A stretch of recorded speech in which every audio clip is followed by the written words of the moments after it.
Pemirsa, beberapa ruas badan jalan di kota Ternate kerap ditemui berlubang. Warga khawatir jadi pemicu kecelakaan.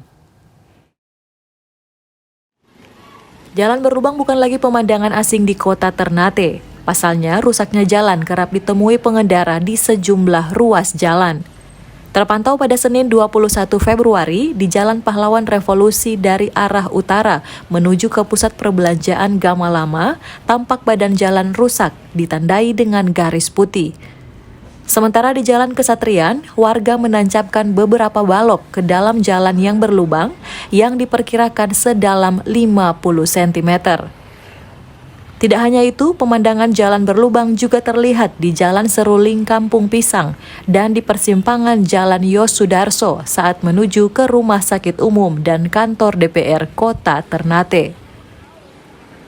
Rusaknya jalan di beberapa ruas jalan mendapat respon dari warga yang mempertanyakan kinerja pemerintah. Jalan yang lubang-lubang itu artinya membahayakan kita kendaraan roda 2 utamanya, karena ruas jalan yang ada sudah kecil, tambah ada lubang, akhirnya orang itu semua lari dari lubang, akhirnya jalan kita sudah jadi sempit. Kalau saya lihat tuh kerusakan jalan itu mungkin sudah sekitar 6 bulan lah.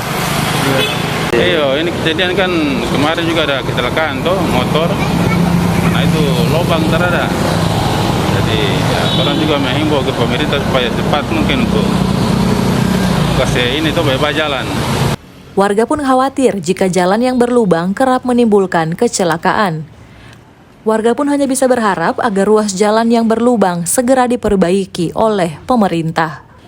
Opik Syarifuddin melaporkan untuk Kawanua TV.